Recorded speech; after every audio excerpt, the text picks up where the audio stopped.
Seri 10 Pedang Kayu Harum, Si Kumbang Merah, Cerita, Ho Ping Hu, Audiobook, Novel Silat, Bab 28. Han Xiong yang rebah di atas pembaringan nampak gelisah. Dia masih pulas, akan tetapi tubuhnya gelisah dan selalu bergerak miring ke kanan-kiri, telentang atau menelungkup. Sampai sekarang dia masih berpakaian lengkap. Semenjak ditinggalkan Hai Hai, dia tidak pernah keluar lagi dari kamarnya. Bahkan dia mengunci daun pintu dari dalam dan ketika ditawari makan malam, dia menjawab bahwa dia masih kenyang dan tidak ingin makan. Dia pun minta agar jangan diganggu karena malam itu dia hendak tidur dan mengasuh. Menjelang tengah malam tiba-tiba Han Xiong bangkit duduk dan dia memijat-mijat kedua pelipisnya. Kepalanya terasa pening bukan main, akan tetapi sungguh aneh sekali. Wajah Ci Guo terbayang di hadapan matanya. Wajah yang bulat dan cantik manis, tersenyum-senyum kepadanya. Pandang mata gadis itu seperti memanggil-manggil dan senyumnya amat menantang. Han Xiong menjadi bingung, apalagi ketika dia merasa betapa darahnya seperti bergolak oleh nafsu birahi yang menyesak dada. Sekilas dia sadar bahwa hal ini tidak sewajarnya, maka dia pun cepat duduk bersila dan mengerahkan tenaga batinnya untuk melawan. Akan tetapi dia malah terbawa hanyut, luluh oleh gairah nafsu sehingga dia merasa tidak berdaya, membiarkan pikirannya hanyut, mengingat dan mengenang segala kecantikan dan keindahan tubuh Ci Goat, teringat akan sikap Ci Goat terhadap dirinya yang sangat memperhatikan dan baik, bahkan teringat akan gadis itu yang mengaku cinta kepadanya. Makin hebat saja kenangan ini sampai tak tertahankan lagi. Dia harus bertemu dengan Ci Goat. Harus, dia tidak boleh menyakiti hati Ci Goat. Dia mencinta Ci Goat, dia sungguh cinta kepada gadis itu. Samar-samar muncul kesadaran di balik semua ini, kesadaran yang mengatakan bahwa semua ini aneh dan tidak wajar. Akan tetapi kesadaran itu pun kemudian hanyut, bahkan akhirnya menghilang. Kini Han Xiong turun dari pembaringan, tubuhnya agak terhuyung seperti orang mabok, menghampiri jendela dan di lain saat dia sudah keluar dari kamarnya melalui jendela yang kemudian ditutupkannya kembali. Han Xiong bergerak seperti orang dalam mimpi. Bahkan dia menjadi demikian lengah sehingga dia tidak tahu bahwa bayangan Hai Hai berkelebat keluar dari kamarnya dan mengintainya. Semenjak sore tadi Hai Hai memang tidak pernah tidur. Dia masih merasa curiga melihat sikap Han Xiong, terlebih lagi ketika pemuda itu sama sekali tidak keluar lagi dari dalam kamarnya, malah menolak ketika ditawari makan malam. Tentu ada apa-apanya, pikirnya. Sikap Han Xiong itu sama sekali tidak wajar. Walaupun dia belum sempat bergaul lama dengan Sintong, anak ajaib, itu, namun dia sudah dapat menilai wataknya. Maka sejak sore dia tidak tidur, melainkan duduk bersila di atas pembaringannya dan selalu waspada. Suara sedikit saja di luar kamarnya tentu akan tertangkap oleh pendengarannya yang dipusatkan, selalu memperhatikan ke arah kamar Han Xiong di sebelahnya. Itulah sebabnya ketika Han Xiong turun dan membuka jendela kamar, dia mendengarnya lalu keluar dengan cepat namun hati-hati. Hai Hai sudah keluar pula dari kamarnya dan mengintai, lalu membayangi Han Xiong. Dia sudah merasa curiga, tentu, ada apa-apa pada diri Han Xiong maka pemuda perkasa itu bersikap aneh. Entah apa pula yang akan dilakukannya sekarang. Dengan jantung berdebar penuh ketegangan dan penasaran Hai Hai terus membayangi dari jauh. Dia harus berhati-hati karena dia maklum betapa lihainya Han Xiong. Kenyataan bahwa Han Xiong tidak mengetahui kalau dia sedang dibayangi itu saja sudah merupakan suatu keanehan, dan membuktikan bahwa memang telah terjadi sesuatu yang aneh pada diri Han Xiong. Han Xiong menuju ke ruang belakang. Dia tidak berindap-indap seperti maling melainkan dengan tenang namun cepat berjalan menuju ke kamar Ci Goat, memutar ke belakang memasuki kebun dan tidak lama kemudian dia sudah mengetuk pintu jendela kamar itu. Dengan mata terbelalak Hai Hai mengintai dari belakang pohon di kebun itu. Siapa? Dia mendengar suara Ci Goat dari dalam kamar. Aku Han Xiong, bukalah jendela kamarmu, aku ingin bicara denganmu, Goat Mai, kata Han Xiong lirih, Xiongko. Terdengar pula suara Ci Goat mengandung keheranan, lalu jendela itu pun dibuka dari dalam. Bagai seekor kucing Han Xiong melompat ke dalam kamar itu melalui jendela dan daun jendela segera ditutup dari dalam. Gawat, pikir Hai Hai dan dia sudah siap siaga untuk menerjang ke dalam kalau terdengar jerit Ci Goat. Apabila Han Xiong sampai melakukan perbuatan keji, memperkosa gadis itu, maka dia akan menentangnya dengan mati-matian. Akan tetapi dia tidak mendengar jerit Cigoat. Dia mendekat dan mendengar ucapan Han Xiong yang terengah-engah. Cigoat, Goat Moi, aku cinta padamu. Xiong Koko, benarkah itu? Benarkah itu, Koko? Hai Hai merasa penasaran, maka dia pun mengintai dari celah jendela. Di bawah sinar sebatang lilin yang kelap-kelip suram, dia melihat betapa kedua orang itu saling rangkul dan ketika Han Xiong menciumi gadis itu seperti orang kesetanan, Cigoat sama sekali tidak menolak, bahkan menyambutnya dengan mesra. Tak ada lagi kata-kata terdengar. Dia masih melihat betapa Han Xiong memondong tubuh Cigoat dan membawanya ke pembaringan, lantas sekali tiup padamlah lilin di atas meja sehingga kamar itu menjadi gelap, tidak nampak apapun lagi. Hai Hai bengong, lalu menjauhi kamar. Mukanya merah sekali dan dia tertawa hahaha seperti orang sinting. Apakah yang harus dilakukannya kalau sudah begitu? Tak mungkin dia menerjang masuk. Betapa akan malunya mengganggu dua orang yang sedang bermain cinta dengan sukarela. Apabila keduanya sudah sama-sama menghendaki, apa hubungannya dengan dia? Jika dia adalah ayah gadis itu, atau setidaknya saudaranya, tentu dia masih berhak untuk mencegah dan mengingatkan bahwa mereka berdua itu melakukan perbuatan yang tidak patut, melanggar ketentuan dan kesusilaan. Akan tetapi dia bukan apa-apa, hanya orang luar. Apakah dia harus memberitahukan ayah gadis itu? Ah, apa gunanya? Kalau memang mereka berdua sudah saling mencinta, mau apa lagi? Tinggal menikah saja dan dia yang akan menjadi saksi. Bagaimanapun juga, Han Xiong harus mempertanggungjawabkan perbuatannya malam itu. Setelah tiba di dalam kamarnya, Hai Hai tertawa bergelak. Hahaha, monyet benar Han Xiong itu.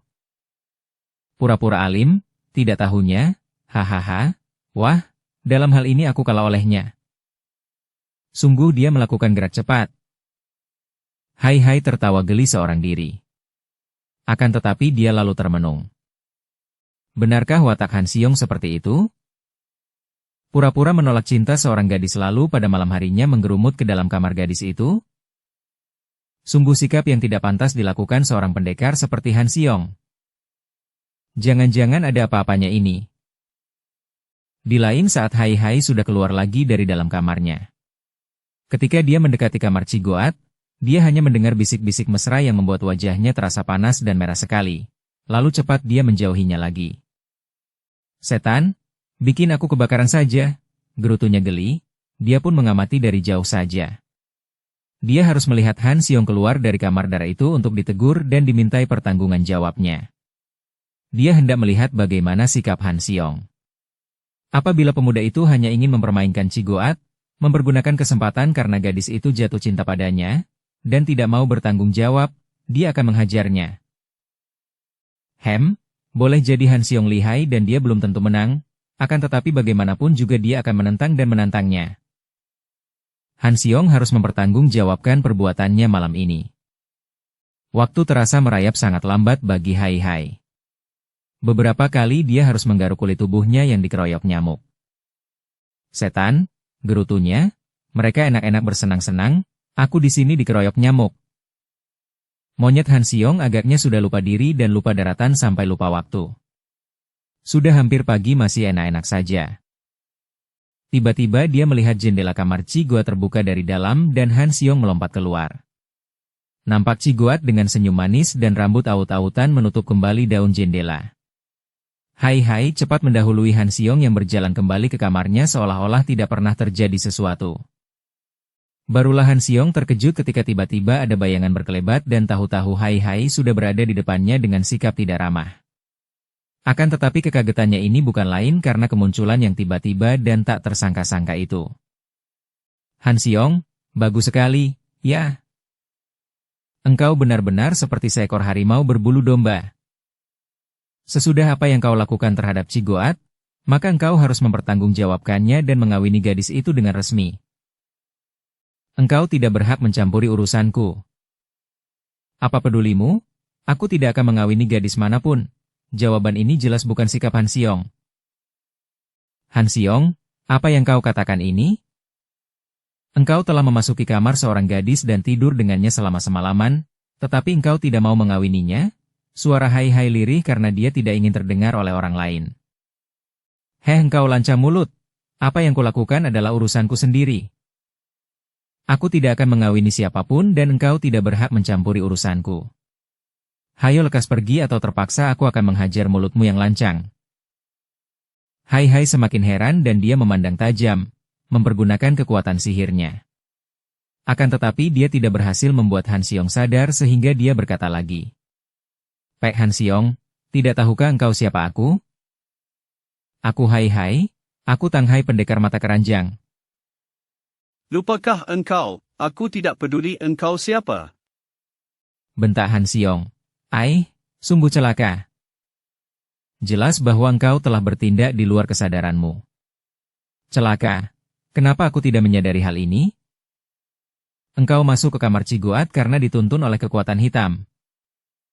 Engkau telah dicengkeram oleh ilmu hitam 3 orang pendeta lama itu, Han Xiong. Sadarlah, keparat, engkau memang layak dihajar. Han Xiong membentak dan tiba-tiba dia sudah menyerang Hai Hai dengan tamparan tangannya yang ampuh. Akan tetapi Hai Hai cepat mengelak.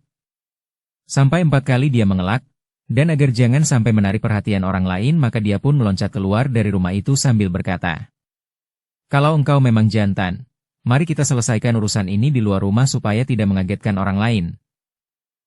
Tentu saja tantangannya ini langsung diterima Han Xiong yang cepat melakukan pengejaran ketika melihat lawannya melarikan diri keluar rumah.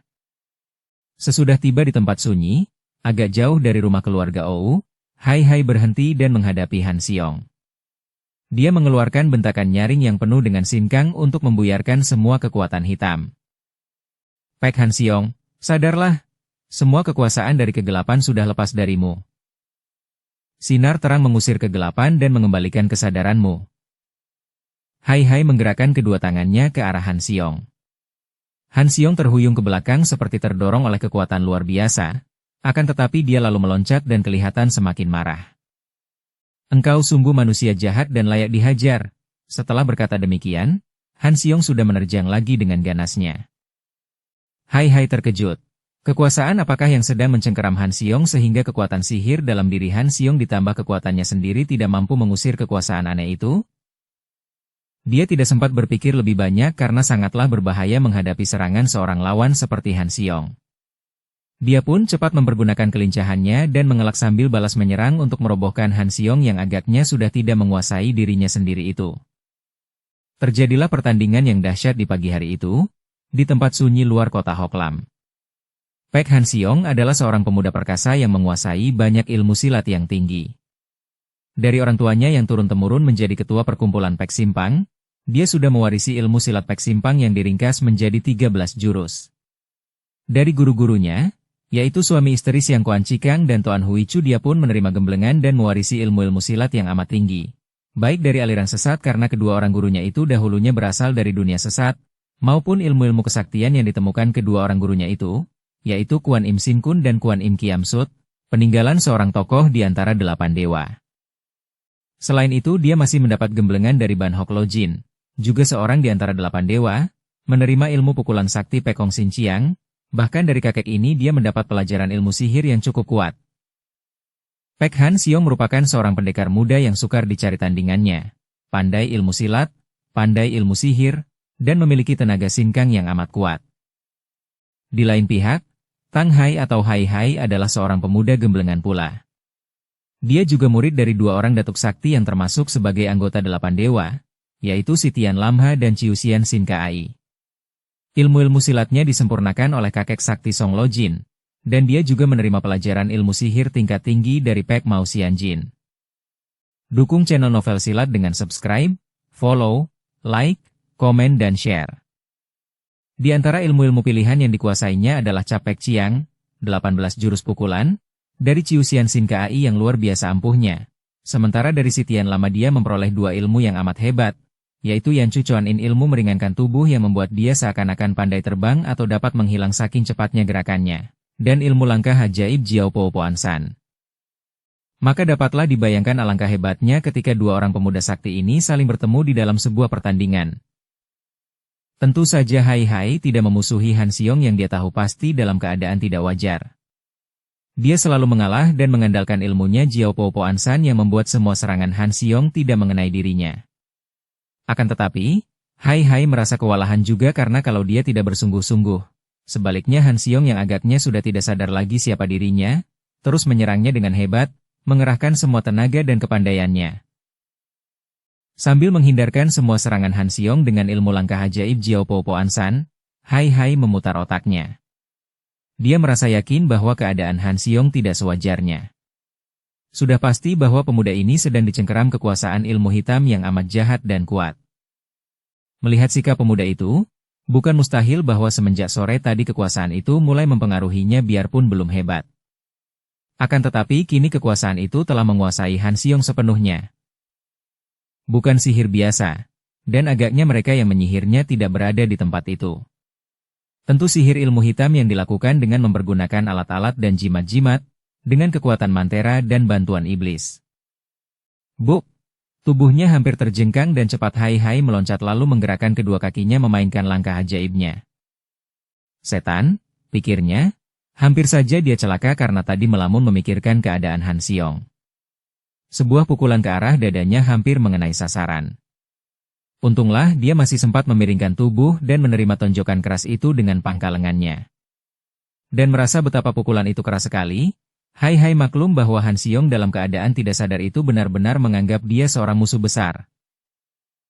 Sungguh berbahaya sekali. Dia tidak boleh melamun, namun harus mencurahkan seluruh kepandaian dan tenaganya kalau tidak ingin benar-benar dipukul roboh. Akan tetapi tiba-tiba sekarang dia teringat sesuatu. Tentu darah itu, darah Han Xiong. Walaupun hanya beberapa tetes, darah Han Xiong telah diambil oleh 3 orang pendeta lama dan tentu melalui darah itulah mereka menyihir Han Xiong. Dan dia pun tahu bahwa dalam ilmu yang berasal dari kegelapan, dari iblis, terdapat ilmu menguasai semangat dan pikiran orang lain melalui potongan kuku atau rambut, namun yang paling ampuh adalah dengan mempergunakan darah orang itu. Pantas semua usahanya menyadarkan Han Xiong dengan kekuatan sihir selalu gagal dan tenaga atau kekuatan sihir dalam diri Han Xiong sendiri tidak mampu menolak pengaruh jahat itu. Sekarang dia mengerti bahwa tentu semenjak sore tadi Han Xiong telah mulai dikuasai oleh ilmu hitam dan pemuda itu juga dalam keadaan tidak sadar atau dikuasai sihir ketika memasuki kamar Cigoat. Untuk merobohkan Han Xiong bukanlah hal yang mudah. Tingkat kepandaian mereka tak banyak selisihnya. Dalam keadaan biasa kekuatan sihirnya masih lebih kuat daripada Han Xiong, akan tetapi pada saat itu ada kekuatan sihir yang sangat dahsyat menguasai Han Xiong sehingga sukar baginya untuk mengalahkan Han Xiong melalui sihir. Kemudian dia teringat, naluri dari watak yang bersih dan baik. Itulah yang paling kuat dan biarpun nampaknya tidak berdaya karena orangnya dikuasai sihir, namun naluri itu masih ada dalam dirinya. Naluri ini datang dari kekuasaan Tuhan dan tidak ada kekuasaan apapun di dunia ini yang mampu mengalahkannya. Pada saat Han Xiong menyerang dengan sebuah tendangan, Hai Hai sengaja bergerak agak lambat dan menerima tendangan itu dengan perutnya yang telah dilindungi dengan sinkang agar isi perutnya tidak sampai rusak. Des! Tubuhnya terjengkang dan dia pun membiarkan tubuhnya berkelojotan sambil menggeliat-geliat, mulutnya merintih-rintih. Aduh, aduh, mati aku, engkau membunuhku. Ah, mati aku. Han Xiong berdiri tertegun, matanya terbelalak memandang kepada tubuh Hai Hai yang sekarang sudah menelungkup tak bergerak, bibirnya gemetar dan berbisik. Apa yang kulakukan ini? Aku membunuhnya. Dugaan dan perhitungan Hai Hai memang tepat. Naluri watak yang baik ini bekerja dan Han Xiong menghampiri tubuh Hai Hai, lantas berlutut. Akan tetapi, sebagai seorang ahli silat kelas tinggi, Han Xiong tetap waspada. Hai Hai maklum bahwa dia harus membuat perhitungan yang sangat tepat, tidak boleh salah sedikit pun. Apabila dia menyerang pada saat itu, tentu dia akan gagal karena Han Xiong memiliki kewaspadaan tinggi. Han Xiong memegang pundak Hai Hai dan membalikan tubuh yang menelungkup itu. Kini tubuh Hai Hai telentang dan nampak betapa ada darah segar keluar dari mulut itu. Ah, dia mati. Han Xiong berkata dengan penuh kaget dan penyesalan. Pada saat itulah Hai Hai baru menggerakkan tangannya. Secepat kilat kedua tangannya telah melakukan gerakan menotok. Dalam keadaan menyesal dan terkejut itu, terlebih lagi melihat darah itu dia percaya bahwa orang yang ditendangnya benar-benar sudah mati. Untuk sesaat Han Xiong kehilangan kewaspadaannya dan saat itu digunakan dengan baik oleh Hai Hai. Han Xiong berusaha melempar tubuh ke belakang, namun satu di antara serangan Hai Hai tepat mengenai sasaran. Jalan darahnya tertotok lantas dia pun roboh terkulai lemas. Hai Hai meloncat bangun dengan girang sekali. Ketika berkelojotan, tadi dia menggigit lengannya sendiri sampai keluar banyak darah yang berlepotan di bibirnya. Kini dia cepat-cepat menghampiri Han Xiong yang sudah tak mampu bergerak, kemudian menyusulkan beberapa tekanan pada jalan darah Han Xiong sehingga Han Xiong benar-benar tidak mampu berkutik lagi. Hai Hai lalu mengamati wajah yang telentang itu. Memang wajah Han Xiong, akan tetapi sinar mata itu sungguh beringas dan penuh kemarahan. Keparat, kau curang, kubunuh kau. Han Xiong menggerutu dan matanya berkilat marah. Hai Hai mencoba untuk mempergunakan kekuatan sihirnya. Dengan pandang matanya yang mencorong dia menatap wajah itu. Menentang pandang matanya, lantas terdengar suaranya yang dalam dan menggetar penuh kekuatan sihir. Han Xiong, sadarlah, engkau Pek Han Xiong, dan aku adalah Hai Hai. Sadarlah dan lepaskan pengaruh kekuasaan dunia kegelapan. Akan tetapi hasilnya sia-sia belaka. Sepasang mata itu masih berkilat marah dan setelah beberapa kali mengulang usahanya tanpa hasil, Hai Hai duduk termenung, menjadi agak bingung. Kalau saja dia tahu di mana adanya 3 orang pendeta lama itu sehingga dapat menggempur mereka, tentu Han Xiong akan dapat dibebaskan dari permainan sihir hitam mereka. Kemudian dia pun teringat, batu giok mustika yang dimilikinya. Beberapa tahun yang lalu, karena merasa berhutang budi kepadanya, seorang jaksa, yaitu Kuan Tai Jin, pembesar Kuan, telah menghadiahkan pusakanya yang sangat berharga, yaitu sebuah giok mustika yang berwarna belang merah dan hijau. Jaksa dari kota Xiangtan itu menghadiahkan batu giok itu kepadanya dan sampai sekarang masih tergantung di lehernya. Batu giok mustika itu merupakan obat pencegah racun yang amat mujarab. Segala jenis racun dapat dihisap dan dilenyapkan dari tubuh oleh batu giok mustika itu. Dan menurut penuturan jaksa itu, batu giok itu masih mempunyai khasiat lain, yaitu memiliki kekuatan mukjizat untuk menolak kekuatan setan. Dia belum pernah membuktikannya. Akan tetapi sekarang, apa salahnya kalau dia mencobanya? Dia segera melepaskan tali yang mengikat mustika batu giok itu dari lehernya. Kalau dia mempergunakan totokan pada bagian kepala yang bawah di atas tengkuk dari Han Xiong, yang menjadi pusat penerimaan segala yang datangnya dari luar, tentu hubungan dengan kekuatan sihir hitam itu akan terputus. Namun hal itu berbahaya sekali karena Han Xiong akan menjadi terputus sama sekali dengan hal-hal di luar dirinya. Dan kalau terlalu lama dapat membuat pemuda itu menjadi hilang ingatan dan hilang pula daya pikirnya. Akan tetapi, jika batu giok ini memang mempunyai kekuatan ajaib yang halus, siapa tahu mampu membebaskan Han Xiong dari pengaruh sihir, atau setidaknya dapat mengurangi kekuatan sihir itu. Dengan pikiran demikian Hai Hai segera memutuskan untuk mencoba keampuhan batu giok mustika miliknya. Hai Hai lalu menggosok-gosokkan batu giok itu pada seluruh kepala, wajah serta leher, kemudian ditempelkan hingga lama pada tengkuk sambil terus memperhatikan wajah Han Xiong. Tidak lama kemudian Hai Hai melihat perubahan pada pandang mata itu. Kalau tadi, ketika dia mulai dengan penggosokan batu giok, sepasang mata itu nampak berkilat marah, kini kilatan kemarahan itu semakin menipis dan akhirnya memudar. Tiba-tiba Han Xiong membelalakan matanya dengan pandang mata heran. Hei, Hai Hai, apa yang kau lakukan ini? Ih, aku tertotok, serunya ketika dia gagal menggerakkan kaki tangannya. Han Xiong, dengarkan baik-baik dengan hati tenang dan sabar. Engkau baru saja sadar dari pengaruh sihir hitam yang sangat jahat. Tadi engkau menyerangku dan kita berkelahi, untung dengan akal aku dapat menotokmu roboh. Sekarang coba kau kerahkan kekuatan batinmu untuk merasakan datangnya serangan pengaruh sihir itu. Cepat! Hai Hai mengangkat batu gioknya dan Han Xiong yang cerdik segera mentaati perintah Hai Hai. Benar saja, begitu batu giok diangkat, dia merasakan getaran aneh. Akan tetapi sekarang dia mampu menahannya dengan kekuatan sihirnya sendiri. Hai Hai, ada getaran aneh, begitu kuat untuk menguasai diriku. Ah, ada dorongan agar aku memusuhimu, membunuhmu. Bagus, engkau sudah dapat merasakannya dan dapat menguasainya. Dengar baik-baik, Han Xiong. Engkau pertahankan terus dengan kekuatanmu dan peganglah kuat-kuat batu ini. Tempelkan di atas tengkukmu. Nah, di sini, dan pengaruh itu akan menipis. Akan tetapi jangan ditolak sama sekali, melainkan ikuti saja. Kau gila? Mengikuti pengaruh itu? Maksudku, ikuti saja kalau pengaruh itu memanggilmu karena hal itu akan membawa kita kepada yang melepaskan sihir atas dirimu. Aku akan membayangi dari belakang dan kita bersama akan menumpas mereka. Mereka? Kau maksudkan, para pendeta lama itu? Siapa lagi? Mereka telah mengambil darahmu untuk menyihirmu. Ingat, jangan kau turun tangan menyerang kalau belum kuberi tanda. Sebaiknya urusanmu dengan Dalai Lama ini segera diselesaikan agar jangan sampai kau terganggu lagi. Maksudmu bagaimana? Hai. Han Xiong bertanya bingung karena dia masih saja merasakan tarikan yang kuat dari pengaruh sihir hitam itu. Jangan banyak bicara tetapi dengarkan baik-baik, Han Xiong. Pendeta lama itu sedang mempengaruhimu agar bermusuhan dengan aku. Dan kalau tidak keliru dugaanku, hal itu bertujuan agar dengan mudah engkau akan dapat mereka bawa ke Tibet.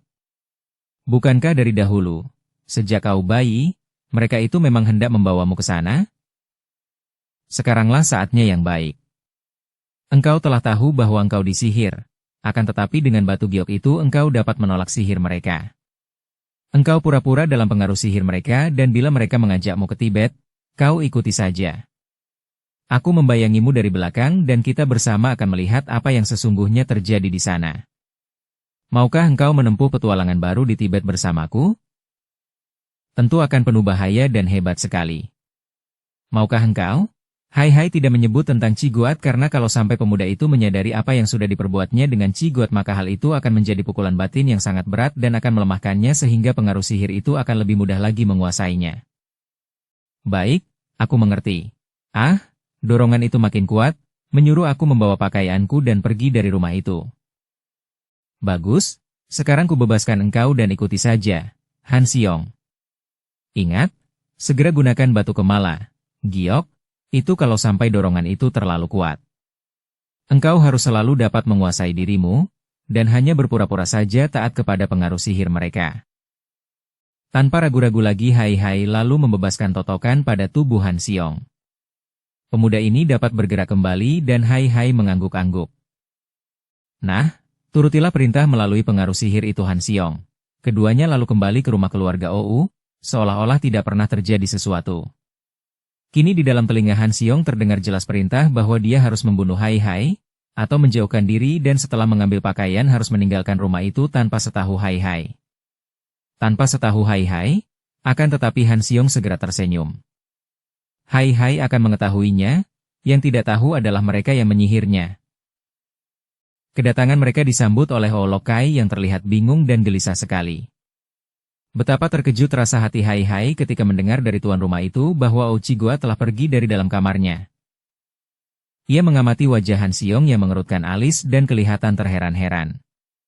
Agaknya Han Xiong belum menyadari apa yang sudah dia lakukan tadi malam, atau menganggapnya sebagai mimpi saja. Kapan perginya? Paman Ou? Dan kemana? Entah kemana dan kapan. Akan tetapi pagi-pagi sekali tadi dia sudah tidak ada di dalam kamarnya. Dan dia membawa pedangnya. Tadinya, melihat bahwa Jiwie Tai Hiap, pendekar besar berdua, juga tidak berada di kamar, hati kami merasa lega dan mengira bahwa dia pergi bersama Jiwie, kalian. Akan tetapi sekarang Jiwie sudah pulang dan dia. Kemana perginya anakku? Jangan khawatir, Paman. Kami berdua akan segera pergi mencarinya, kata Hai, wajah Olokai kelihatan lega. Terima kasih, kalau Jiwie yang pergi mencarinya maka hatiku tidak akan khawatir lagi. Han Xiong lalu mengambil pakaiannya, demikian juga Hai dan tidak lama kemudian, sesudah matahari naik agak tinggi, Han Xiong memberi isyarat kepada Hai bahwa pengaruh sihir itu mulai memerintahkan agar dia pergi dari situ. Mereka lalu pergi meninggalkan rumah Olokai. Setelah tiba di luar kota, Hai memberi isyarat agar Han Xiong terus mengikuti arah yang ditunjukkan dalam pengaruh sihir, sedangkan dia sendiri mengikuti atau membayangi dari jauh. Kemana perginya Ciguat? Tadi malam dia sudah mengalami hal yang sama sekali tak pernah disangkanya. Ketika dia mendengar dari Hai bahwa Pek Han Xiong, pemuda yang dicintanya itu, tidak mungkin dapat menyambut dan membalas cintanya. Dia merasa berduka walaupun duka itu sudah banyak berkurang karena jasa Hai yang pandai menghiburnya dan menyadarkannya. Akan tetapi bagaimanapun juga malam itu dia tidak dapat tidur dan lebih banyak melamun sambil berbaring. Dia belum tidur ketika ada ketukan daun jendela. Dan dapat dibayangkan betapa gembira dan tegang rasa hatinya ketika mendengar bahwa yang mengetuk daun jendela kamarnya adalah Pek Han Siong dan pemuda itu minta dibukakan jendela karena ingin bicara. Bersambung ke bab 29. Dukung kami dengan subscribe, follow, like, komen dan share. Terima kasih.